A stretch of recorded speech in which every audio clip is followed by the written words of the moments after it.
Te dijeron que las sanciones acabarían con Maduro en semanas, tal vez meses. Te prometieron que la presión económica traería democracia a Venezuela casi automáticamente. Te aseguraron que Estados Unidos recuperaría el control energético del hemisferio occidental, mientras las petroleras estadounidenses regresarían triunfantes a un país agradecido, listo para restablecer décadas de cooperación comercial. Los expertos en televisión lo explicaron con gráficos coloridos. Los analistas políticos lo confirmaron con tono de certeza absoluta. El consenso bipartidista en Washington era total. Demócratas y republicanos coincidían completamente. No había debate, solo certidumbre. 7 años después, la realidad es tan brutalmente diferente que nadie se atreve a pronunciarla en voz alta en medios corporativos mainstream. Maduro sigue en el poder, más consolidado que nunca. Las sanciones no derrocaron a nadie, no generaron cambio de régimen, no trajeron democracia. Y mientras Washington celebraba su retórica dura ante las cámaras, Moscú firmaba contratos por décadas sobre las reservas probadas de petróleo más grandes del planeta entero. Lo que acaba de ocurrir no es un ajuste táctico menor, no es pragmatismo político inteligente, no es flexibilidad estratégica, es la capitulación más humillante de la política energética estadounidense en generaciones enteras. Y si no prestas atención ahora, vas a despertar un día preguntándote cómo fue posible que Putin le ganara la partida a Estados Unidos en su propio patio trasero, a 3 horas de vuelo desde Miami, porque Trump acaba de doblegarse completamente, no ante rivales geopolíticos tradicionales, no ante aliados europeos preocupados, no ante presión internacional coordinada. Se doblegó ante las mismas petroleras estadounidenses que financiaron sus campañas durante años, las mismas corporaciones que supuestamente se beneficiarían directamente de estrangular económicamente a Venezuela hasta el colapso total. Y mientras firmaba su rendición en silencio, tratando de que nadie notara la magnitud de lo ocurrido, Vladimir Putin descorchaba champán en el Kremlin, celebrando la victoria estratégica más dulce de toda su carrera política. Retrocedamos a 2019. La narrativa era clara, simple, irresistible para cualquiera que quisiera creerla. Venezuela estaba al borde del colapso económico absoluto. Maduro había destruido sistemáticamente la economía más próspera de América Latina. La hiperinflación alcanzaba niveles nunca vistos en el hemisferio occidental. La población huía masivamente hacia Colombia, Perú, Ecuador, Chile. Los estantes estaban vacíos. Los hospitales carecían de medicamentos básicos. Bastaba un último empujón, una última vuelta de tuerca económica para que el régimen cayera, o eso prometían los estrategas. Los arquitectos de la política de sanciones en Washington prometieron resultados rápidos, semanas, tal vez meses. El cálculo era simple: las petroleras estadounidenses perderían temporalmente acceso al crudo venezolano, pero era un sacrificio necesario de corto plazo. Cuando Maduro cayera inevitablemente, Chevron y ExxonMobil regresarían triunfantes a un país agradecido, dispuesto a restablecer las relaciones comerciales que habían funcionado durante décadas. El plan tenía lógica aparente. Venezuela dependía críticamente de sus exportaciones petroleras. Estados Unidos era su principal cliente, comprando cientos de miles de barriles diarios. Cortarle el acceso al mercado estadounidense equivalía a cortarle el oxígeno económico. Maduro cedería o caería. Era cuestión de tiempo. Las sanciones se implementaron con contundencia, sin precedentes, bloqueo total a las exportaciones petroleras venezolanas hacia Estados Unidos, congelamiento completo de activos de PDVSA, prohibición a empresas estadounidenses de operar en territorio venezolano. Presión diplomática intensa a aliados europeos para que siguieran el mismo camino.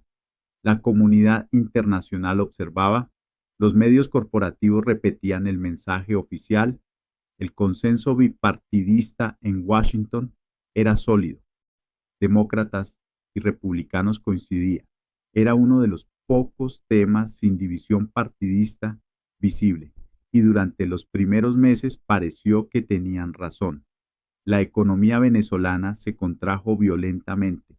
La producción petrolera cayó en picada. Millones abandonaron el país. El caos era visible en cada indicador económico. Los titulares celebraban la efectividad de la presión. Los think tanks producían reportes confirmando que el régimen estaba al borde del colapso. Los exiliados venezolanos en Miami hablaban de semanas antes del cambio inevitable, pero nadie prestó atención a lo que ocurría en las sombras, a los contratos que se firmaban en otros idiomas, a la infraestructura que se construía mirando hacia el Pacífico, a los ejecutivos rusos que llegaban a Caracas con propuestas de inversión sin condiciones políticas, porque mientras Washington destruía conexiones, Moscú construía infraestructura permanente. Aquí es donde la narrativa oficial se estrella contra la realidad con violencia geológica. Antes de 2019, Rusia controlaba aproximadamente el 8% de la producción petrolera venezolana, una participación menor, casi testimonial. Las grandes jugadoras eran empresas estadounidenses con décadas de presencia consolidada, conocimiento profundo del terreno, relaciones establecidas, infraestructura propia. Hoy, en 2026, Rosneft controla más del 40% de esa producción y sigue expandiéndose mes tras mes. ¿Cómo ocurrió semejante transferencia de poder en apenas 7 años? La respuesta es simple. Estados Unidos cerró las puertas violentamente. Rusia las abrió de par en par. Cuando Chevron, ExxonMobil, ConocoPhillips y otras petroleras estadounidenses tuvieron que abandonar Venezuela por orden del Departamento del Tesoro, dejaron atrás infraestructura valorada en decenas de miles de millones, pozos petroleros activos, refinerías parcialmente operativas, terminales de exportación funcionales, oleoductos que atravesaban el país, equipamiento especializado imposible de mover. Todo quedó abandonado, esperando. Rosneft no esperó ni un día más. Movió fichas con velocidad administrativa y precisión quirúrgica. Invirtió más de 12.000 millones de dólares en modernizar la infraestructura abandonada. Trajo ingenieros petroleros rusos con experiencia en campos difíciles, técnicos especializados en perforación profunda, maquinaria de extracción de última generación. Construyó 3 nuevas terminales de exportación en la costa caribeña, diseñadas para cargar supertanqueros que van directamente a mercados asiáticos sin escalas. Estableció rutas marítimas permanentes que evitan puertos donde Estados Unidos tiene influencia. Creó sistemas de pago en rublos y yuanes que funcionan fuera del sistema bancario estadounidense y del SWIFT. Venezuela ya no necesita dólares para vender su petróleo. Tiene alternativas funcionales, operando a gran escala. Y aquí está el detalle que destroza cualquier narrativa sobre sanciones efectivas.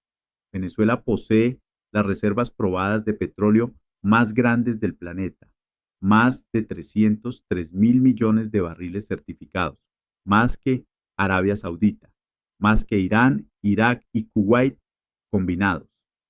Durante décadas, ese petróleo alimentó refinerías estadounidenses en el Golfo de México. Era prácticamente una extensión del sistema energético de Estados Unidos. El crudo pesado venezolano estaba diseñado para procesarse en refinerías estadounidenses. Ahora alimenta masivamente a China, India y mercados emergentes que no responden a Washington. Putin no solo salvó a Maduro, se quedó con el control del petróleo para décadas. Las cifras de pérdidas son demoledoras. Chevron, ExxonMobil, ConocoPhillips, Occidental y Marathon perdieron colectivamente más de 35.000 millones de dólares en activos abandonados, contratos cancelados y valor de mercado evaporado. Mientras tanto, Rosneft consolidaba posiciones que generarán beneficios durante décadas. No fue un error táctico, fue una transferencia histórica de riqueza estratégica desde empresas estadounidenses hacia corporaciones rusas, financiada inadvertidamente por decisiones tomadas en Washington con aplausos bipartidistas. Y Trump lo sabía perfectamente. Sus asesores lo sabían con certeza. Las petroleras estadounidenses lo sabían desde el primer año y lo comunicaron repetidamente en privado. La presión corporativa interna fue escalando sin pausa. Lobistas profesionales inundaron el Congreso con reportes sobre pérdidas. Ejecutivos petroleros pidieron audiencias privadas urgentes con funcionarios clave. El mensaje era unánime: las sanciones están destruyendo nuestros negocios mientras Rusia se queda con todo. Pero reconocer públicamente el fracaso era políticamente imposible. Admitir que 7 años de política dura no lograron nada excepto fortalecer a Putin era impensable. Entonces continuaron año tras año duplicando apuestas sobre una estrategia que ya había perdido, hasta que las petroleras que financiaron campañas republicanas durante décadas dijeron basta con firmeza absoluta. Llamémoslo por su nombre real, sin eufemismos diplomáticos. Esto no es flexibilidad pragmática, no es adaptación estratégica inteligente, es rendición completa disfrazada de realismo político. El viernes 10 de enero de 2026, Putin convocó una conferencia de prensa en el Kremlin. Con una sonrisa apenas contenida, anunció que Rosneft había firmado contratos finales consolidando el control ruso sobre más del 40% de la producción petrolera venezolana. Luego agregó algo devastador en su simplicidad brutal: le agradecemos a Washington por las sanciones. Fueron el mejor regalo que pudimos recibir. Los periodistas quedaron en silencio absoluto. Putin continuó con calma. Durante 7 años, Estados Unidos intentó asfixiar a Venezuela. El único resultado fue entregarnos su petróleo en bandeja de plata. No es propaganda vacía, es descripción factual de lo ocurrido. Mientras tanto, en Washington, Trump finalmente cedió ante la presión corporativa irresistible de las petroleras y comenzó a levantar restricciones gradualmente. Lo presentaron como flexibilidad estratégica necesaria, como capacidad de adaptación pragmática, como reconocimiento inteligente de realidades cambiantes. Pero las realidades geopolíticas no cambiaron súbitamente, siempre fueron exactamente así. Lo que cambió fue únicamente la voluntad política de continuar ignorándolas.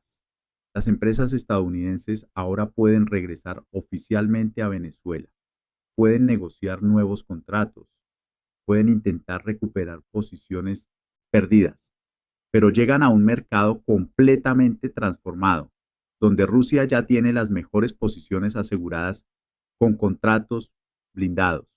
Los yacimientos más productivos tienen contratos rusos firmados por décadas. La infraestructura de exportación apunta hacia Asia. Los sistemas de pago funcionan sin dólares. Chevron y ExxonMobil tendrán que conformarse con migajas, proyectos más costosos, yacimientos marginales que Rosneft evaluó y descartó, márgenes reducidos, riesgo político elevado sin garantías.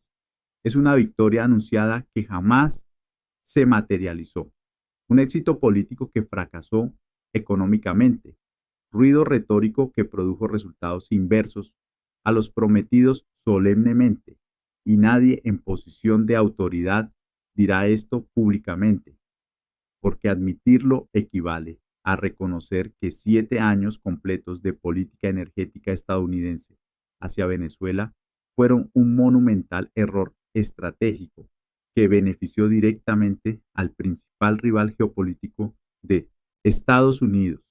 Si vives en cualquier lugar de América Latina, esto te impacta directamente y profundamente. No importa si eres mexicano, colombiano, argentino, chileno, peruano, ecuatoriano o brasileño. Las implicaciones atraviesan fronteras nacionales como ondas expansivas que no reconocen límites políticos. Primero, la crisis migratoria venezolana, que transformó completamente la demografía regional. Más de 7 millones de venezolanos han abandonado el país desde 2015, creando la mayor crisis de desplazamiento en la historia moderna del hemisferio occidental. Esa diáspora masiva presionó violentamente sistemas de salud ya frágiles, sistemas educativos con presupuestos limitados y mercados laborales que no estaban preparados para absorber tal cantidad de trabajadores en tan poco tiempo. Las sanciones que supuestamente derrocarían a Maduro rápidamente solo prolongaron indefinidamente el colapso económico que generó directamente la migración masiva. Si las sanciones hubieran funcionado como prometieron los estrategas, la crisis humanitaria habría sido significativamente más corta. No lo fueron. Maduro sobrevivió con ayuda rusa. Putin lo rescató financieramente y millones de personas siguen desplazadas permanentemente, afectando profundamente la estabilidad política de países que ya enfrentaban sus propios desafíos estructurales complejos. Colombia recibió más de 2 millones de venezolanos, Perú cerca de 1,5 millones, Chile, Ecuador, Brasil. Cada país tuvo que ajustar políticas migratorias, construir infraestructura de emergencia, gestionar tensiones sociales entre población local y recién llegados. El costo fiscal ha sido masivo. El impacto social continúa desarrollándose. Segundo, el precio internacional del petróleo y su efecto directo en economías latinoamericanas. La producción venezolana cayó dramáticamente durante años de sanciones severas, retirando casi 2 millones de barriles diarios del mercado global. Eso contribuyó directamente a volatilidad sostenida en precios energéticos que afectan inmediatamente costos de transporte, producción industrial, generación eléctrica y precios finales al consumidor en absolutamente toda América Latina sin excepción. Cuando el petróleo sube bruscamente, todo sube consecuentemente. El transporte de alimentos se encarece. La producción de plásticos para manufactura aumenta de precio. La electricidad cuesta más para hogares y empresas. La inflación se acelera. Los bancos centrales suben tasas de interés. El crecimiento económico se desacelera. El desempleo aumenta gradualmente. Ahora que Rusia controla efectivamente esa producción venezolana, tiene influencia directa sobre cuánto petróleo entra al mercado global, hacia qué destinos específicos y a qué precios preferenciales. Eso es poder geopolítico puro, poder que antes residía principalmente en dinámicas entre Estados Unidos y Venezuela. Ahora reside en decisiones estratégicas tomadas en Moscú, según intereses rusos. Tercero, el precedente geopolítico que observan cuidadosamente todos los gobiernos latinoamericanos. Cada país en la región que observe atentamente lo ocurrido en Venezuela durante estos 7 años llegará inevitablemente a la misma conclusión estratégica.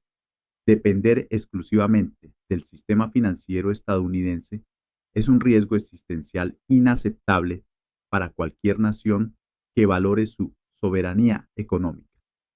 Si Washington puede imponer sanciones económicas devastadoras que destruyen economías completas durante años consecutivos sin lograr cambio de régimen deseado, pero Rusia y China pueden simultáneamente ofrecer alternativas funcionales que permiten sobrevivir indefinidamente.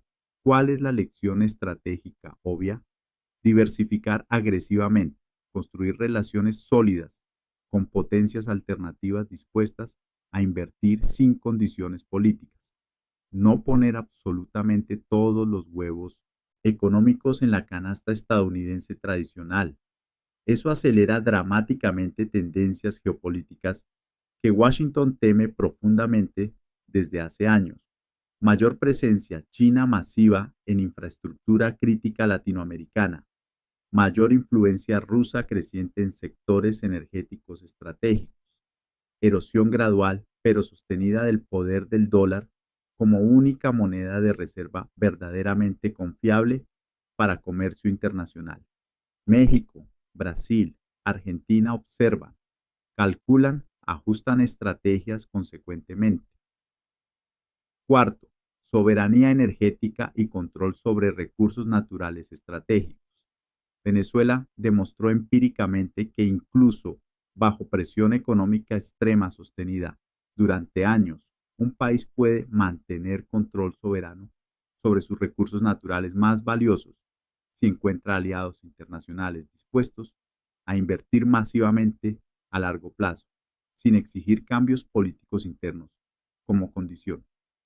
Esa lección resuena poderosamente en México con su reforma energética controvertida, Brasil con sus yacimientos de petróleo en aguas profundas, Argentina con sus reservas masivas de litio y gas de esquisto, Bolivia con su litio estratégico, cualquier nación latinoamericana con recursos naturales significativos que históricamente han atraído intervención extranjera. La pregunta que muchos gobiernos regionales se hacen ahora, con creciente frecuencia, es brutalmente simple. Si Estados Unidos puede intentar estrangularnos económicamente cuando nuestras políticas domésticas no les agradan, ¿por qué deberíamos confiar exclusivamente en instituciones financieras occidentales controladas desde Washington o Nueva York? No es antiamericanismo ideológico emocional. Es cálculo frío y racional sobre riesgo soberano medible en consecuencias económicas reales. Y quinto, el empleo especializado y la economía real de trabajadores latinoamericanos. Miles de profesionales latinoamericanos trabajaban directamente en proyectos relacionados con la industria petrolera venezolana antes de las sanciones de 2019. Ingenieros petroleros colombianos, técnicos ecuatorianos especializados, trabajadores peruanos con experiencia específica. Esos empleos de alta calificación desaparecieron abruptamente cuando las empresas estadounidenses se retiraron bajo presión regulatoria. Los empleos regresaron gradualmente cuando llegaron inversiones masivas, rusas y chinas dispuestas a contratar.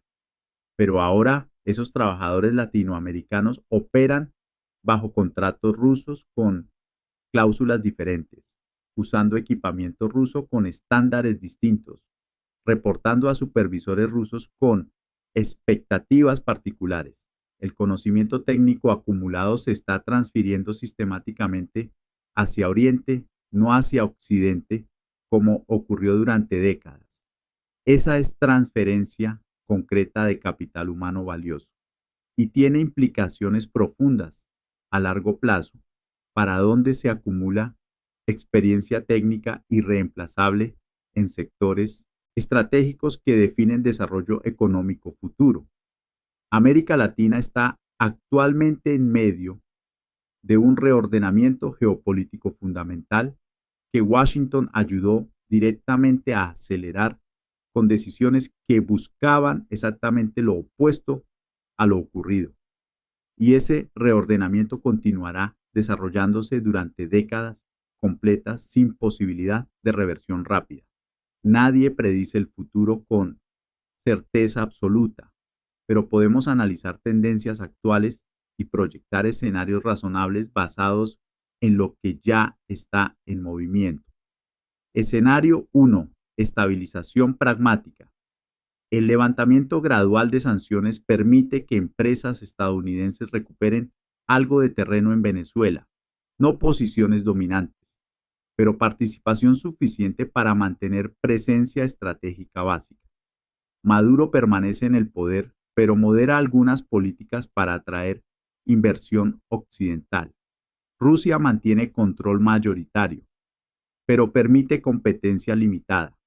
Venezuela se convierte en un mercado petrolero dual donde corporaciones rusas y estadounidenses coexisten incómodamente. La producción aumenta gradualmente, los precios se estabilizan regionalmente, la crisis migratoria se desacelera sin resolverse completamente. América Latina continúa diversificando relaciones sin ruptura dramática con Estados Unidos. Es el escenario más optimista posible. También es el menos probable según tendencias actuales. Escenario 2. Desestabilización acelerada. Las empresas estadounidenses regresan, pero descubren que llegaron demasiado tarde. Rusia ha consolidado control sobre infraestructura crítica de tal manera que competir efectivamente es prácticamente imposible. Las tensiones entre corporaciones estadounidenses y rusas en territorio venezolano escalan constantemente. Surgen disputas legales internacionales sobre derechos de extracción. Maduro juega un lado contra el otro, maximizando beneficios para su régimen. La producción petrolera venezolana se estanca debido a conflictos constantes entre actores con intereses contrapuestos. Los precios globales se vuelven erráticos. La crisis migratoria empeora porque la economía venezolana no se recupera. América Latina se fragmenta geopolíticamente. Algunos países se alinean más estrechamente con China y Rusia. Otros refuerzan alianzas con Estados Unidos. La región pierde coherencia como bloque negociador. Este escenario es desestabilizador, pero plausible según dinámicas actuales. Escenario 3. Consolidación rusa. Más probable. Rusia mantiene y expande su control sobre la producción petrolera venezolana. Las empresas estadounidenses operan en los márgenes, con proyectos secundarios que no amenazan la posición dominante rusa. Moscú utiliza su influencia en Venezuela como herramienta de política exterior más amplia. Ofrece acceso a petróleo venezolano como incentivo a países que mantengan neutralidad en conflictos donde Rusia tiene intereses. Utiliza su posición para presionar sobre precios globales cuando le conviene estratégicamente. Maduro permanece en el poder, respaldado por inversiones rusas continuas que hacen su régimen financieramente viable independientemente de relaciones con Occidente. Venezuela se convierte efectivamente en un estado cliente energético de Rusia en el hemisferio occidental. La desdolarización se acelera porque Venezuela demuestra que es posible operar grandes volúmenes de comercio energético sin el sistema financiero estadounidense. Otros países exportadores de materias primas toman nota y construyen alternativas similares. América Latina no rompe con Estados Unidos, pero reduce dependencia sistemáticamente. La influencia estadounidense en la región disminuye no por confrontación directa, sino por erosión gradual de relevancia económica. Este escenario refleja mejor las tendencias verificables actuales.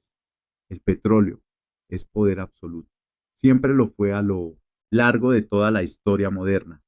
Siempre lo será mientras la civilización dependa de energía fósil. Durante décadas completas, Estados Unidos controló el flujo de petróleo en el hemisferio occidental casi absolutamente, con capacidad de decisión definitiva. Venezuela era prácticamente una extensión geográfica y económica del sistema energético estadounidense.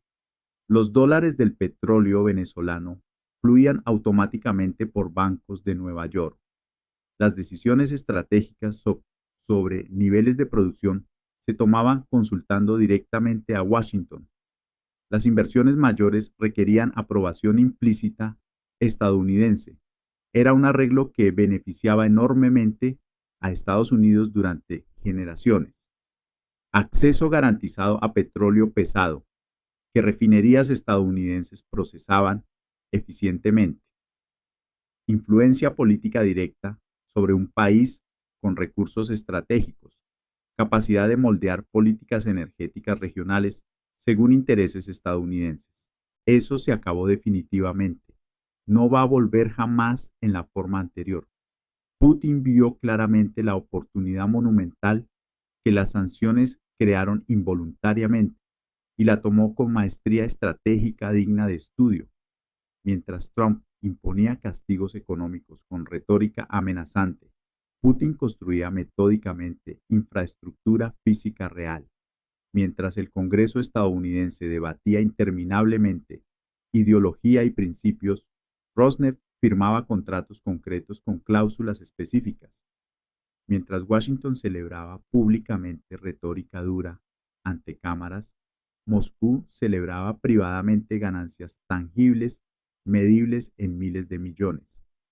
El resultado final es una victoria estratégica para Rusia de proporciones verdaderamente históricas que se estudiará en escuelas de relaciones internacionales durante décadas, y una humillación profunda para Estados Unidos que ninguna cantidad de retórica oficial, ningún giro sofisticado de comunicación política puede efectivamente disfrazar ante analistas serios. Trump se doblegó completamente porque las petroleras que financian generosamente su partido político lo obligaron a doblegarse sin alternativa. No tuvo opción real y cuando finalmente se dio ante presión corporativa irresistible, descubrió que Putin ya había tomado estratégicamente las mejores posiciones disponibles, los contratos más lucrativos, la infraestructura más valiosa.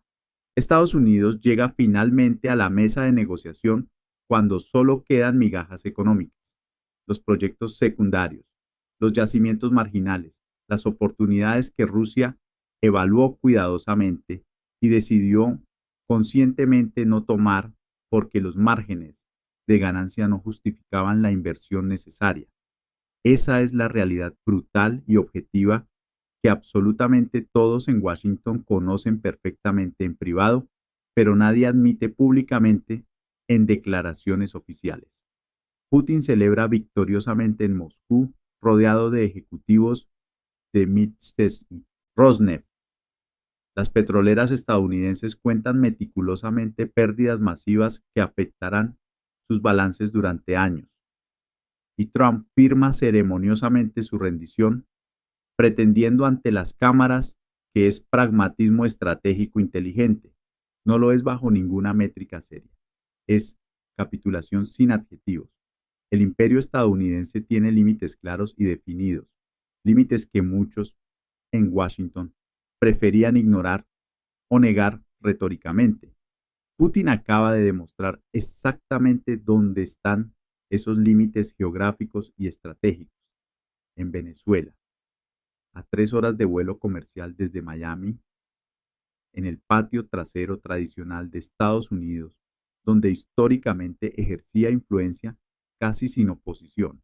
Y si esto te parece análisis exagerado o interpretación sesgada, pregúntate honestamente por qué nadie en medios corporativos mainstream está cubriendo esta historia con la profundidad analítica que obviamente merece.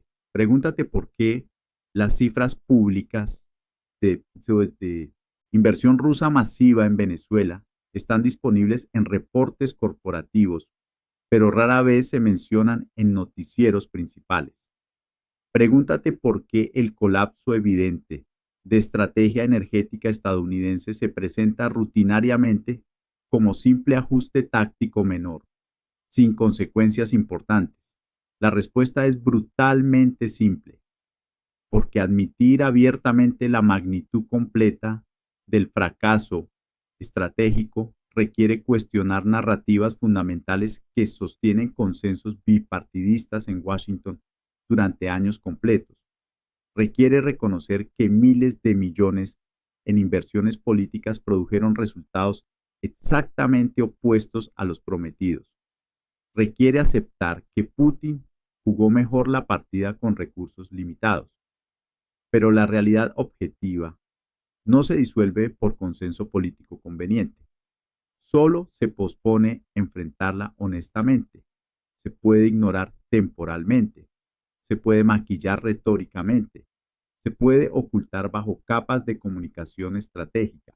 Pero eventualmente, inevitablemente, la factura llega. Y cuando llega, los números no mienten. Los contratos firmados son verificables. La infraestructura construida es visible. Las transferencias de control son medibles. Este es ese momento. La factura acaba de llegar y es más grande de lo que nadie en Washington estaba preparado para pagar.